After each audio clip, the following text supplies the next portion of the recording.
Akhirnya, tuan-tuan dan puan-puan, Mercedes-Benz G-Class atau dikenali sebagai Geländewagen dah tiba dalam versi elektrik.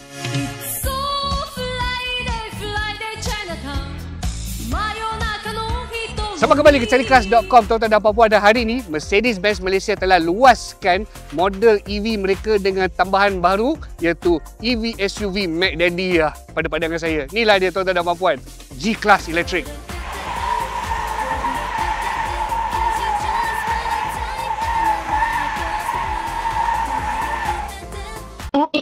Kata elektrik kan, memanglah tak ada enjin, tapi Mercedes-Benz G-Class Electric ni atau lebih dikenali dengan nama penuh dia G580 with EQ Technology mengguna 4 motor elektrik, satu di atas satu roda, kesemuanya menjana 587 horsepower dan 1164 Nm daya torque. Kalau dibandingkan dengan versi G63 AMG dengan enjin V8, power dia lebih kurang sama je, kurang sikit je, tapi torque dia lagi tinggi. Jadi G-Class versi elektrik ni dia menjanjikan performance yang lebih kurang sama dengan versi AMG dengan enjin V8, di mana pencetak kosong ke 1 km sejam dia boleh didapati hanya dalam 4.7 saat, tuan-tuan dan puan-puan. Okey, walaupun G-Class elektrik ni dah tukar nadi elektrik, badan dia masih macam G-Class klasik, di mana dia punya build quality sangatlah solid. Korang dengarlah sendiri.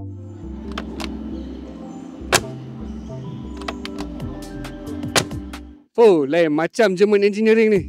Okey, kita balik ke bahagian bateri pula, dan bateri dia agak besar ya untuk G-Class elektrik ni. Ia berkapasiti 116 kWh dan ia boleh menerima pengecasan AC 22 kW. Okey, perbetulan. Masa dekat event dia tulis 22 kW, tapi sebenarnya hanyalah 11 kW. Well, what a bummer. Back to Torik. Dan juga pengecasan DC laju 200 kW. Malah dengan pengecasan laju DC tadi, ia boleh mengecas dari 10 ke 80% hanya dalam 32 minit. Dan menurut Mercedes-Benz, dengan satu cas penuh, Mercedes-Benz G-Class elektrik ini mampu bergerak sejauh 470 km menurut standard WLTP. Okey, tipikal lah dengan mana-mana event pelancaran macam ni, nak tunjuk korang dalam ni susah sikit, tapi tak apa, tuan editor tolong naikkan biro dalaman dia.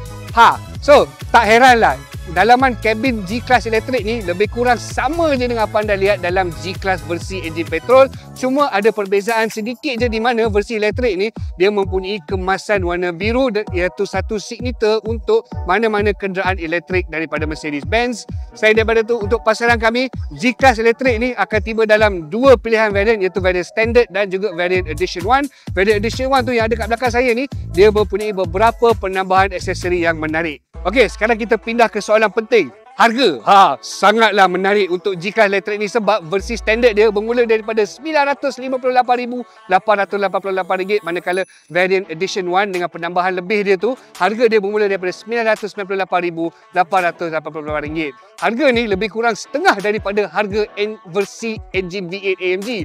Tapi saya nak tahu pandangan tuan-tuan dan puan-puan. Lagi baloi ke beli versi elektrik ni daripada versi AMG V8 tu? Beri pandangan anda dalam komen di bawah. Jangan lupa like, share dan subscribe. Save more safe.